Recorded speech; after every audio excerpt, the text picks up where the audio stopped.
Hey everyone, it's me, Matthew. I have this urge right now to do a little Facebook Live in the middle of my working day while I'm getting some things done, because there's something that's been hitting me a lot recently that I wanted to share with you.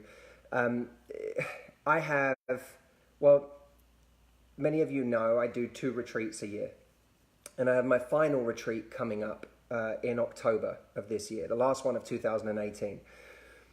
And I know a lot of people are curious about what it is the retreat actually does. And there are 2 things that, even if you never come to a retreat, I want to share with you, because I feel like they're relevant to the rest of your year and you getting what you want out of the rest of your year.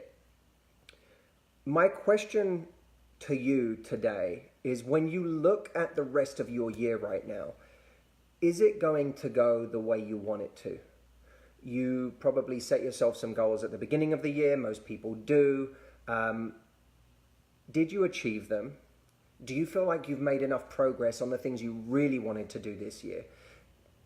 And what needs to change for you to actually have, the last quarter of the year be the thing that makes this year really count? Because too many people go through their year treading water. They are going through the motions. It doesn't mean we're not busy. It doesn't mean we're not, going to bed tired every night because we had a long day. But there's a difference between going to bed tired because we had a long day and we were busy, and going to bed with a feeling of fulfillment and satisfaction because we're living our life the way that we want to. There's a big difference between those 2 things. There's a difference between busy and productive. There's a difference between achievement and being fulfilled. There's a difference between Instagram happy and actually happy. And I want us to achieve a feeling of fulfillment this year. I want us to achieve a feeling of real happiness, not fake social media happiness. And I want to know what you're doing to guarantee that for the last part of this year. Because this is usually the point in the year where a lot of people kind of write off the rest of the year. They're starting to talk about, oh my God, I can't believe how quickly this year has gone. It's almost like by the time you get to Thursday in the week, you've already written off Friday and you're like, well, I'll start again in earnest on Monday. I don't want us to do that with the last part of this year. I want us to actually do something great with the last quarter. Even if the first 3 quarters of this year haven't gone the way that you wanted them to. Getting to the last quarter now, what are we doing to make sure this really counts? That even if I did nothing else from January of this year to now, what am I doing to make sure that the rest of this year is enough to make me feel like the entire year counted? And there are 2 things that I teach constantly on my retreat that, and of course I spend a lot of time teaching them, so I'm teaching the how of these things as well. But 2 things I teach that change people's lives. One is how to change the way that you see things. Because many of us are sitting here thinking everything needs to be different in our lives for us to feel better. And that's not necessarily true.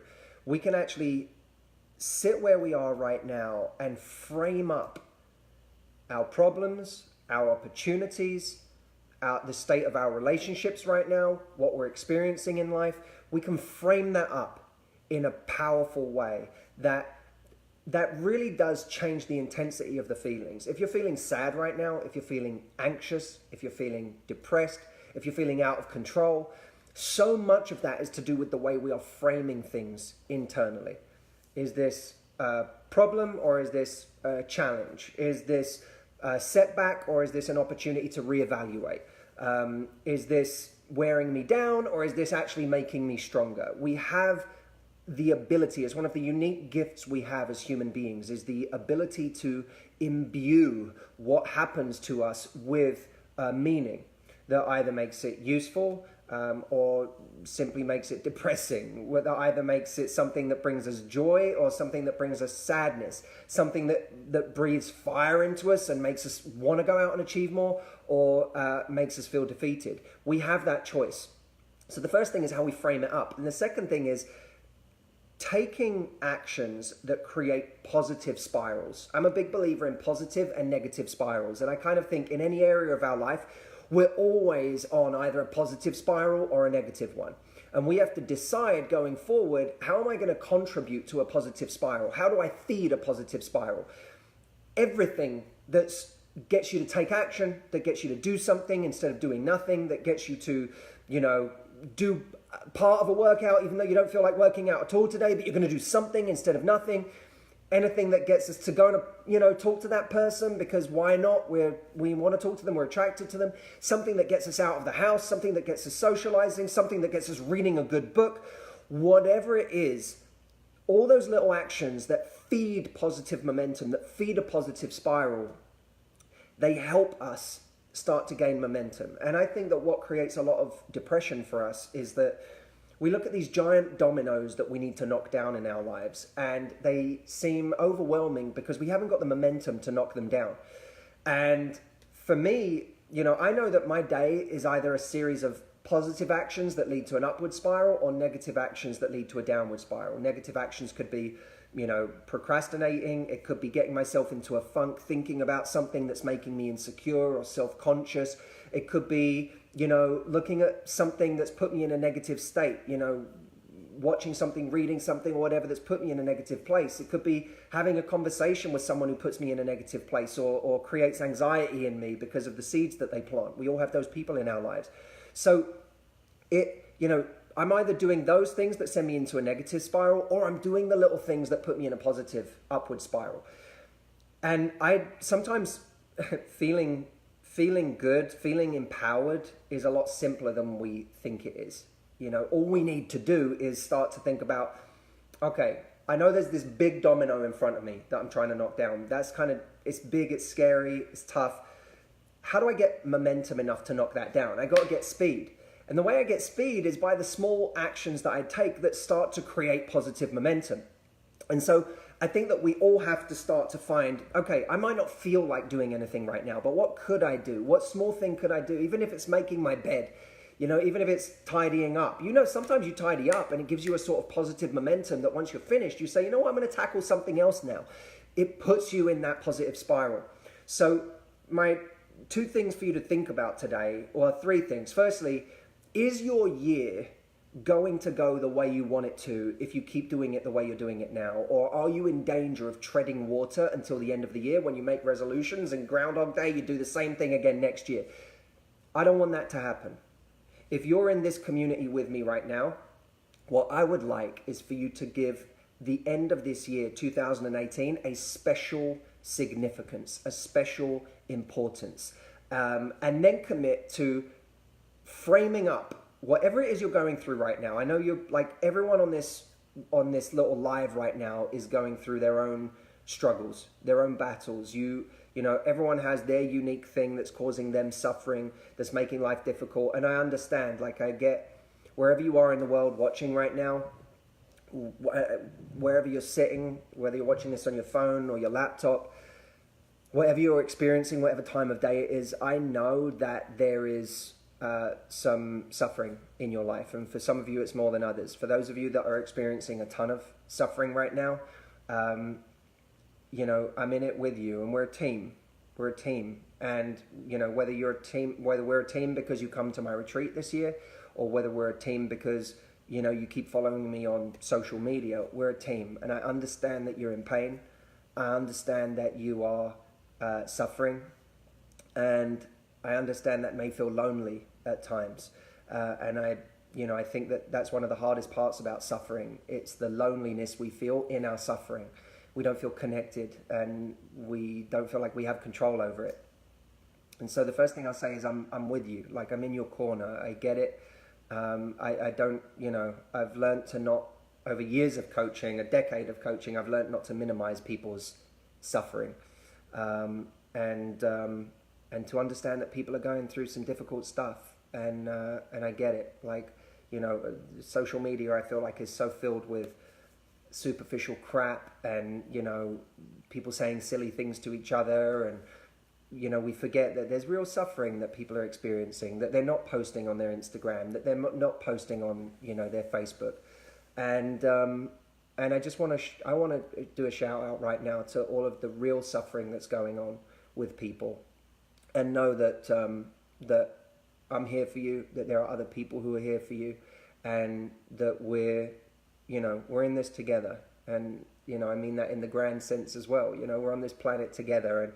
And, I think we read so much crap in the news, and we see so much negativity online. And I want, like the real people across the world who are going through real stuff and who have kind hearts but are going through difficult times to recognize each other, because there's kind of a connection in that recognition.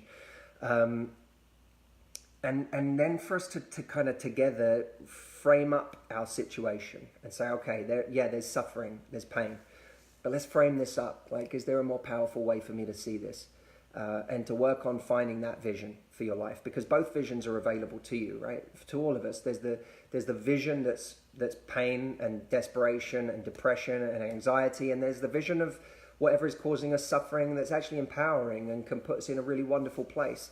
And I want us to align ourselves with that vision more. And if you're not very good at that, come join me, come be with me on a retreat, and I'll show you how to get better at that, because that's been my life's work. But what I also want to do is make sure that you're taking the second thing, first, recognize what you want from the rest of the year. Second thing, let's frame up our problems and the things we're going through right now. And the third thing is, let's think about what small actions we can take today that are going to start to create upwards momentum. Because once you have that momentum, things do start to get easier, because you start to get pace. You start to trust yourself more, believe in yourself more. You know that when you say you're going to do something, you actually do it. And so I want everyone to do something small today that is going to create some upward momentum for you. You're always either on a negative spiral or an upward spiral. Let's feed an upward spiral today. And by the way, firstly, shout out to all of you who are coming to join me in October for the October retreat. I'm really, really excited to be with you in Florida for 5.5 days, transforming your life. I cannot wait to be with you. I think we have our biggest retreat ever this time. We've had, and this is a shout out to those of you who are not currently signed up for this. We were fully booked for this. We've had a couple of people move from this October to my retreat next May for logistical reasons. We have 7 spaces as a result left right now for the October retreat. These will be gone in no time. If you're listening to me right now and you're like, I'm coasting, or I'm not happy, or, on paper I should be happier, but I'm not. What's going on? This is crazy. I'm going to be, I'm not even going to be here 10, 20, 30, 40, 50 years from now. And this precious time I have where it should be fun, I should be enjoying life, I'm not enjoying it. If you fall into any of those categories, or you're just one of life's overachievers and you want to make the most of it, you want to keep improving. You, like me, you just want to keep, upping the ante. And also you recognize, I hate when people are like, everything in my life's great right now, because the truth is, that's almost never the case. Usually there's something in our lives that's still holding us back, or there's something we can work on. Even if you watch a bodybuilder in the gym, and there's always something where they're like, this part needs work, or I still need to work on this muscle, this intricate muscle here that no one else even knows exists, but I do, because I'm achieving at a high level and I recognize this is still a weakness. People who are at the top of their game are usually the first to admit that they have weaknesses. I find it's usually the mediocre that are afraid to admit that there are areas of their lives that they could work on. But if you fall into any of those categories and you want one of those remaining 7 places on the retreat, then apply. I'm going to put the link in here for you guys so that you have it. Let's see here. It's at MatthewHusseyRetreat.com. Grab yourself one of those 7 places. And by the way, if you're one of the people who has already had your phone call about the retreat and you're umming and ahhing right now, and you said, I'm going to take a week to decide, now is the time to make a decision, because those 7 places are going to be gone, and then October's going to be sold out, and we're going to have to wait till next May. And if this is your life, this is something you care about, that this time is crucial and you don't want to waste it, don't wait till next year. Do it this year. Do it while there's still time. 5.5 days together, and it's going to be an incredible journey for all of us. I appreciate you guys. I'm excited about about everything that I'm bringing you right now. On Instagram, if you're not on my Instagram, I'm kind of bringing you more short, interesting videos from some of my live events where I've had one-to-one interactions with people. I know some of you are enjoying those. You know, we're really considering carefully on our Sunday videos on YouTube that we also post on Facebook, the content that we're putting out. And, you know, I've got one that I'm really excited for you guys to see this Sunday. And I'm just trying to be very thoughtful about what it is we're putting out there right now. I'm working on some stuff in private right now that I'm not ready to release to you yet, that, you know, hopefully by beginning of next year, I'll be ready to show you, that I'm massively excited about. And yeah, I'm trying to make an impact, trying to do my best to bring you what you need and to help you be happy, which I think is the most important thing. So, and by the way, I'm doing the same for me, you know, like I'm in this with you guys. This is not like a, you know, here's me and here's you relationship. I'm trying to do the same for me. I'm working on me and, you know, what do I need to improve on myself this year? And where do I want to, you know, improve my personality? Where do I want to, you know, look at my value system and reevaluate? You know, what do I want to achieve? Have I got a big enough mission for myself right now? Am I loving the people around me as well as I could love them? I'm, you know, looking at all of those things. So I challenge you to do the same for yourself. And hopefully if you're part of this community, then you're bought into the idea that we're all doing this together. So I appreciate you guys. Nice to drop in for a few minutes. Sorry I haven't actually said hello to any of you on here. I'm always torn on lives on Instagram or Facebook between talking in a way that's present and constantly looking at the comments, and which to me is like a complete lack of being present, if you know what I mean. People always tell you on social media, you know, like social media people always tell you, you've got to respond to comments and you've got to engage and you've got to make sure. And I always kind of look at it like, I can do that, but if I engage constantly with people on here, then I'm not actually being present in what I'm saying. And, you know, then it's all you're seeing is a bunch of jumbled up thoughts from me that are constantly interrupted by what I'm doing in the chat. But I will say, that being said, I'll say hello to you, Rachel. Hi. Christine says, Matt, wish I could get a one-on-one with you. I know we don't really, I don't really offer one-to-ones anymore, but the retreat is the place where I am able to give people that, you know, extraordinary level of attention as a group. So if you want one-to-one coaching with me, do the retreat, because you'll get far, far more on the retreat for a fraction of the price that it would cost someone to have me for an hour anyway. All right, guys. Violetta, Dominica, Samia, you all. I think my internet connection is a little patchy, but I appreciate you guys. For the retreat, go to MatthewHusseyRetreat.com. As I said, only 7 spaces left. I will see you there.